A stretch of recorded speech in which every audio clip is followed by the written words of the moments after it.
Hello everyone, कैसे हैं आप लोग। आज आप लोग के सामने न्यू टॉपिक है जो कि स्प्रेडशीट के ऊपर है, जहां पर हम लोग बात करेंगे फॉर्मेटिंग कैसे करते हैं, सेल रेफरेंसिंग क्या होता है, या फिर रिलेटिव या फिर एब्सोल्यूट और मिक्स कॉल रेफरेंस क्या है, ये हम लोग जानेंगे। तो चलिए स्टार्ट करते हैं बिना किसी लेट देर किए। तो पहला तो होता है कि फॉर्मेट कैसे करें सेल को। तो फॉर्मेट करने के लिए क्या होता है कि हम लोग पहले तो अपना जो स्प्रेडशीट है, गूगल शीट है, उसको ओपन करेंगे। उसके बाद अपना जो सेल है उसको ड्रैग करेंगे मार्कर से, और उसके बाद उसमें उसका जो फॉर्मेट है टैब फॉर्मेट में उसको जाना है, जहाँ पर आपका जो टेक्स्ट है वहाँ पर चूज करना है। जैसे कि आपका बोल्ड चाहिए तो बोल्ड, इटैलिक या फिर अंडरलाइन, या फिर ये सारे जो आपका वहाँ पर रिबन में दी हुई रहती है, इसको आपको सिलेक्ट करनी है।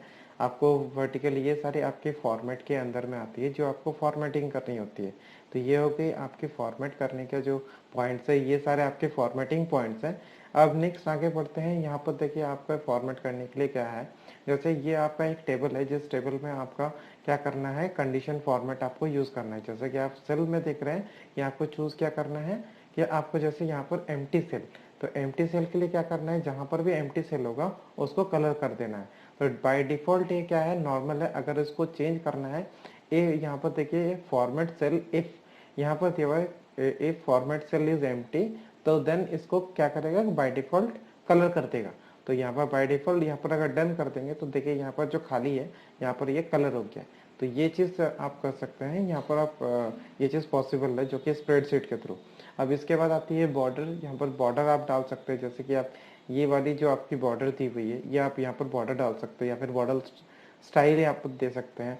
वर्ड रैप कर सकते हैं, जो कि टेक्स्ट रैप, जो कि अगर बहुत बड़ा अगर लिखा हुआ है तो वो उसको एक ही जगह में, वो एक आपका जो बॉक्स सेल होता है उस सेल के अंदर में वो एडजस्ट कर देता है। तो उसे आपका टेक्स्ट रैप बोलते हैं। या फिर अगर मर्ज सेल अगर बोलते हैं तो दो अगर सेल को, अगर दोनों को अगर एक साथ अगर कर दे, तो फिर अगर इस चीज़ को हम लोग क्या बोलेंगे, मर्ज सेल बोलेंगे। एक साथ दो सेल को हम लोग ने मर्ज कर दिया, एक ही लिखा हुआ रहता है। उसके बाद हम लोग क्या करते हैं, सेव चेंजेस कर देते हैं, तो फिर वो चीज़ सेव हो जाती है।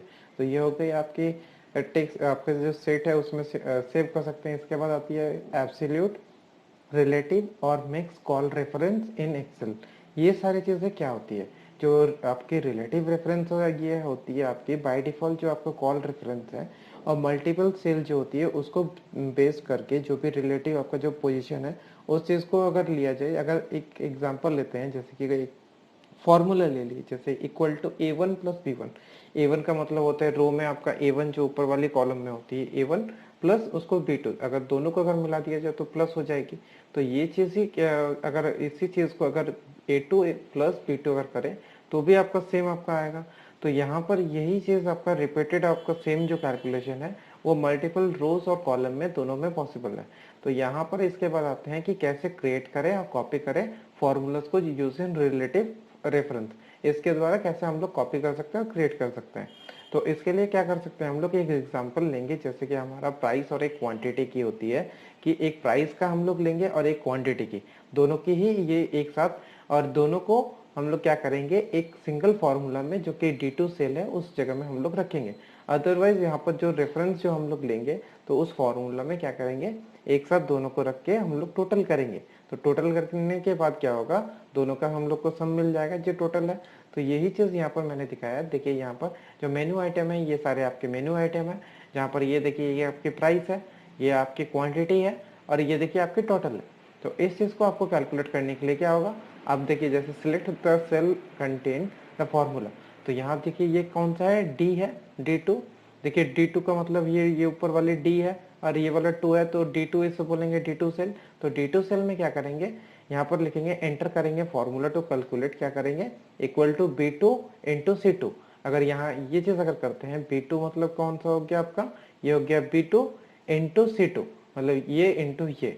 अगर हम लोग क्या करेंगे, equal to B2 into C2 अगर कर देंगे तो यहाँ पर आपका आ जाएगा। तो कैसे करेंगे, तो यहाँ पर आप देख पा रहे हैं कि जैसे हम लोग पहले इक्वल टू लिखेंगे, फिर यहाँ पर हम लोग सिलेक्ट करेंगे इस फाइल को, इस सेल को हम लोग सिलेक्ट करेंगे, सिलेक्ट करने के बाद इंटू देंगे, इंटू देने के बाद ये वाली को सिलेक्ट करेंगे जो कि C2 है। उसके बाद एंटर प्रेस करेंगे। अगर एंटर प्रेस करते हैं उसी टाइम आपको दोनों का जो कैलकुलेशन है यहाँ पर टोटल दिखा देगा। तो यही होता है आपका कि कैसे आप रेफरेंस आप यूज़ करते हैं, जो वही यहाँ पर आपका स्टेप बताया गया है। तो इसके बाद आगे बढ़ते हैं कि कैसे ड्रैग एंड फील हैंडल कैसे करते हैं, कि कैसे यहाँ पर करेंगे।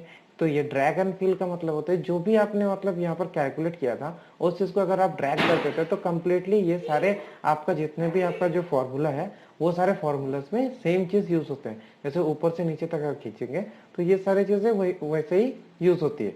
इसके बाद आते हैं, देखिए यहाँ पर भी अगर हम लोग ऊपर से नीचे तक अगर ट्रैक करते हैं वही चीज यहाँ पर दिखा रहा है। देखिए ये कम्प्लीटली हमें पूरी चीज लिखने की जरूरत नहीं पड़ी और रिलेटिवली ये सारे रेफरेंस को लेके कि यहाँ पर जो हम लोगों ने फॉर्मूला यूज किया था वो फॉर्मूला को पूरा में ले लिया और साथ में सबका टोटल यहाँ पर दिखा दिया। तो यही होता है रिलेटिव। तो इसके बाद आप ये तो हो गया। इसके बाद आता है कि एब्सोल्यूट रेफरेंस क्या होता है। एब्सोल्यूट रेफरेंस में क्या होता है कि कोई टाइम में हम अगर सेल रेफरेंस जो होता है अगर चेंज नहीं होता है तो उसमें हम लोग क्या कर सकते हैं कि एब्सोल्यूट रेफरेंस को देने का जरूरत नहीं पड़ता है। तो और हम लोग उसके साथ भी हम लोग कॉपी कर सकते हैं कोई भी डेटा को। तो जैसे कि आपका यहाँ पर देख रहे हैं $A $2 जो कि है आपका column and row do not changes when copied. जब मतलब कि आपका कॉपी नहीं होता है, आपका अगर कॉपी नहीं भी होता है, मान लेते हैं कि अगर रो और कॉलम में, तो भी आप इस चीज को कर सकते हैं। इसके बाद आता है जैसे जैसे कि $A जो भी है ये भी आपका the row does not changes when copy. जब भी आप कॉपी करेंगे तब ये रो आपका कॉपी नहीं होता है। तो ये सारी चीजें आपका एब्सोल्यूट रेफरेंस होता है जो कि आपका चेंजेस नहीं होता है। जहां पर आप रिलेटिवली A2 और एब्सोल्यूट ये चीज जो वैल्यू है वो फॉर्मूला के अंदर में आता तो है लेकिन यहाँ पर फ्रिक्वेंटली यूज उतना होता नहीं है ये चीज। ठीक है। इसके बाद आते हैं कि कैसे हम लोग कॉपी करते हैं फॉर्मूला को। जैसे आप यहाँ पर देख रहे हैं कि यहाँ पर जो कॉपी करने का जो तरीका है, जैसे देखिए यहाँ पर सिलेक्ट करते हैं सेल को, जैसे कि D3 में। D3 कौन सा है आपका? D3 ये वाला है जहां पर आप देख रहे हैं, जहां पर क्या है, एक प्राइस है, क्वांटिटी है, जहां पर सेल टैक्स है, इसके बाद टोटल है। टोटल यहाँ पर देखिए जैसा टैक्स है आपका कितना, सेल्स टैक्स रेट कितना है 7.5 है, जो कि यहाँ पर ऑलरेडी मेंशन किए हुए जो ऊपर में लिखी हुई है। तो यहाँ पर हम लोग क्या करेंगे कि इसी चीज को, जैसे वहां पर मैंने बताया कि एब्सोल्यूट रेफरेंस कैसे लेंगे, तो यहाँ पर हम लोग क्या करेंगे, तो हम लोग लेंगे इक्वल टू B3 आपका हो गया ये वाला, आपका B3 ये वाला हो गया इनटू ये ब्रैकेट के अंदर, उसके बाद इक्वल टू के बाद आपका C3 कौन सा हो गया, ये वाली हो गई। इसके बाद क्या लेंगे इनटू, इसके बाद ई लेंगे हम लोग, ये वाला हो गया ई, और $1 का मतलब हो गया ये वाला आपका। तो ये हम लोग जब भी लेते हैं तो इसके बाद अगर इक्वल टू करके अगर एंटर करेंगे, देखिए यहाँ पर आप देख सकते हैं कि equal to B3 into C3 into देखिए $E इस $1। अगर ये करते हैं इसके बाद अगर एंटर करेंगे तो यहाँ पर आपका टोटल आपका दिख जाएगा, साथ में आपका टैक्स भी कैलकुलेट हो गया। तो यहाँ पर D3 में क्या हो रहा है कि कंप्लीट यहाँ पर टैक्स हो रहा है, आपका कंप्लीट आ जा रहा है कि कैसे आप टैक्स को आप यहाँ पर कैलकुलेट कर सकते हैं। और उसके बाद आप इसको ड्रैग करके अगर नीचे की ओर ला देंगे तो आपको सारे चीज एक ही साथ कैलकुलेट हो जाएगा। तो ये होती है आपका तरीका कि आप कैसे कॉपी करेंगे आपका फॉर्मूला को, कॉपी करने के बाद आप कैसे आप यूज करेंगे। इसके बाद आते हैं कैसे आप हैंडल करेंगे कि आपका जैसे टैक्स यहाँ पर दी हुई है, तो आप कैसे आप ड्रैग करने के बाद कैसे आप हैंडल करेंगे। तो आप ड्रैग करने के लिए देखिए ऊपर से नीचे की ओर खींचेंगे, कि ऊपर से आप नीचे की ओर लेके आएंगे तो देखिए आपका सारा वैल्यू आ जाएगा। तो यहाँ पर देखने के बाद देखिए यहाँ पर सब में वैल्यूज आ चुकी है, तो सेम आपकी सेम चीज यहाँ पर आई है। तो ये आपका तरीका होता है लेने का। इसके बाद आता है यूजिंग मिक्स सेल रेफरेंस। जो मिक्स सेल को अगर एक साथ अगर लेते हैं तो कैसे करेंगे, तो उसके लिए क्या होता है, आप यहाँ पर देख सकते हैं कि जैसे कि क्लिक करना है सेल में और फॉर्मूला एंटर करना है। जैसे कि आपका अनइक्वल साइन यहाँ पर लेना है, जो कि फॉर्मूला के पहले, कोई भी फॉर्मूला लेने से पहले क्या देना पड़ता है, इक्वल साइन। और साथ में क्या इसके बाद क्या करना पड़ता है, जो भी सिलेक्ट को आप कंप्लीट करना चाहते हैं फॉर्मूला के साथ उस सेल को आपको सिलेक्ट करना पड़ता है। इसके बाद आप इंसर्ट कर सकते हैं अपना फॉर्मूला बार में, या फिर डॉलर टाइप करते हैं डॉलर को, या फिर आपका जो मतलब आपको अपना फॉर्मूला वहां पर डालना है, उसके बाद आपको एंटर प्रेस कर देना है तो आपका वहां पर आ जाएगी। तो जैसे आप यहाँ पर आप देख रहे हैं कि जैसे देखिए यहाँ पर ये आपका यहाँ पर ऑथर लिखी हुई है, प्राइस लिखी हुई है, क्वांटिटी लिखी हुई है, इसका टोटल लिखा हुआ है, इसका ग्रैंड टोटल लिखा हुआ है जो कि इनवॉइस है। तो यहाँ पर हम लोग कैसे हम लोग निकाल रहे हैं, देखिए जो पहला जो है हम लोग का यहाँ पर ये सेल है, जो कि जहाँ पर हम लोग इक्वल टू डालेंगे। इक्वल टू डालने के बाद क्या कर रहे हैं, यहाँ पर हम लोग D2 जो कि है आपका, D2 कौन सा है, ये वाली है आपका प्राइस। प्राइस लेने के बाद क्या कर रहे हैं हम लोग, इंटू कर रहे हैं, किसको कर रहे हैं, $7 को। $7 कौन सा है, ये आपका हो गया ये वाला जो कि 3 है। तो इसको हम लोग इस प्राइस को ले रहे हैं, और लेने के बाद किसको ये कर रहे हैं, $7।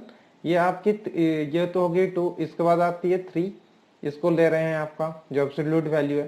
तो इसके बाद आपका क्या है, देखिए आपका फोर्थ नंबर देखिए इक्वल टू D7 इंटू $7।